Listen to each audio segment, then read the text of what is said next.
या सगळ्या मिरवणुकीला सुरुवात झाली आहे। मानाचा पहिला आणि पुण्याचा ग्रामदैवत असलेल्या कसबा गणपती मार्गस्थ होतोय आणि तो मंडईच्या दिशेने निघाला आहे।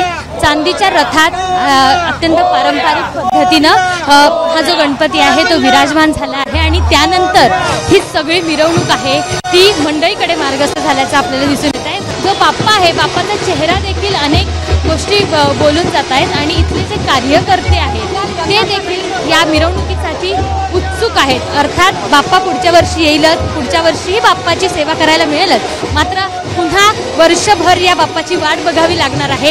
ही सगळी भावना आहे ती या सगळ्या पुणेकरांच्या असू देत किंवा या सगळ्या कार्यकर्त्यांच्या मनात आहे ते दिसून येते आणि या मिरवणुकीला सध्या सुरुवात झाली आहे। ही सगळी पालखी, चांदीची पालखी ही मंडईत जाईल, तिथे लोकमान्य टिळकांच्या पुतळ्याला हार अर्पण करतील सगळेजण आणि त्यानंतर पुण्यातली जी वैभवशाली आणि सुंदर अशी मिरवणूक असते त्या मिरवणुकीला सुरुवात होणार आहे। प्रज्ञा, मात्र त्याआधी कसबा गणपतीची जी मिरवणूक आहे ती आपण बघतोय, त्याच्यावर फुलांचा वर्षाव करण्यात येत आहे आणि सुंदर पद्धतीनं सुंदर अशा छान पद्धतीने या मिरवणुकीला आता सुरुवात झाली आहे।